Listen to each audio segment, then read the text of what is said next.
Assalamualaikum warahmatullahi wabarakatuh.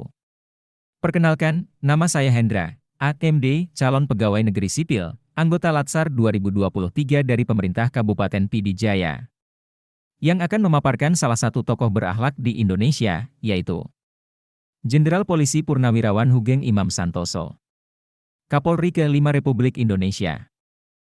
Jenderal Polisi Purnawirawan Hugeng Imam Santoso merupakan Kepala Kepolisian Negara Republik Indonesia ke-5. Dengan masa jabatan paling singkat, yaitu hanya 3 tahun. Jenderal Hugeng lahir di Pekalongan 14 Oktober 1921 dan wafat pada 14 Juli 2004. Beliau adalah salah satu tokoh kepolisian Indonesia yang terkenal sebagai polisi yang paling berani, jujur, serta sederhana yang ada di Indonesia. Orientasi pelayanan. Jenderal Hugeng dikenal dengan dedikasinya yang sangat tinggi untuk NKRI. Hal ini tercermin dari kedisiplinannya yang dimulai dari datang ke kantor lebih awal daripada stafnya. Hal ini juga dilakukan semata-mata untuk mengetahui kondisi jalan raya, kepadatan lalu lintas, dan kesiapsiagaan polisi. Akuntabel. Jenderal Hugeng terkenal sebagai polisi paling berani dan jujur di Indonesia oleh media dan masyarakat. Hidup pada era di mana banyak pejabat pemerintah yang korupsi, namun tidak demikian baginya yang dikenal jujur dan anti dengan korupsi. Abdurrahman Wahid, mantan Presiden Indonesia, bahkan pernah memuji kejujuran Hugeng dengan mengatakan hanya ada 3 polisi jujur di negara ini. Polisi tidur, patung polisi, dan Hugeng. Kompeten. Hugeng pernah merasakan godaan suap oleh pengusaha.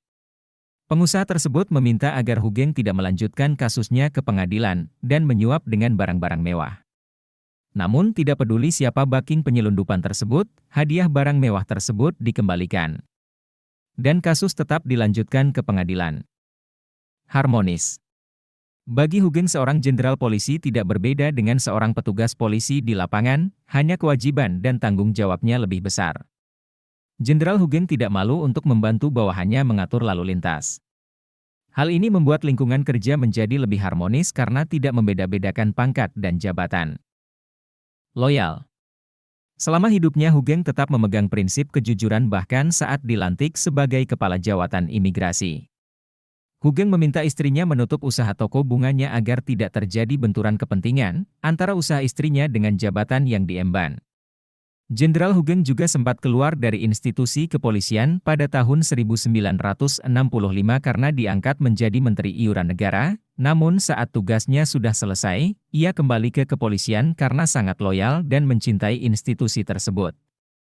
Adaptif. Tidak lama setelah diangkat menjadi Kapolri, Hugeng melakukan perubahan struktur organisasi di tubuh kepolisian. Istilah Angkatan Kepolisian RI diubah menjadi Kepolisian Republik Indonesia atau Polri. Melalui perubahan ini Polri murni berdiri sendiri dan bisa menjalankan fungsinya sebagai pengayom masyarakat tanpa intervensi dari ABRI. Kolaboratif. Nilai ini dapat dimaknai dengan kemauan seseorang untuk mau bekerja sama. Sikap kolaboratif dari Jenderal Hugeng ditunjukkan dari kemampuannya dalam ikut serta tim gabungan untuk memecahkan berbagai kasus. Hugeng juga selalu minta izin dan berkoordinasi kepada Soeharto untuk menyelesaikan kasus-kasus besar. Walaupun upayanya terhenti, hingga akhirnya Hugeng diberhentikan dari jabatannya. Karena kasus yang diurus selalu melibatkan pejabat tinggi negara pada saat itu.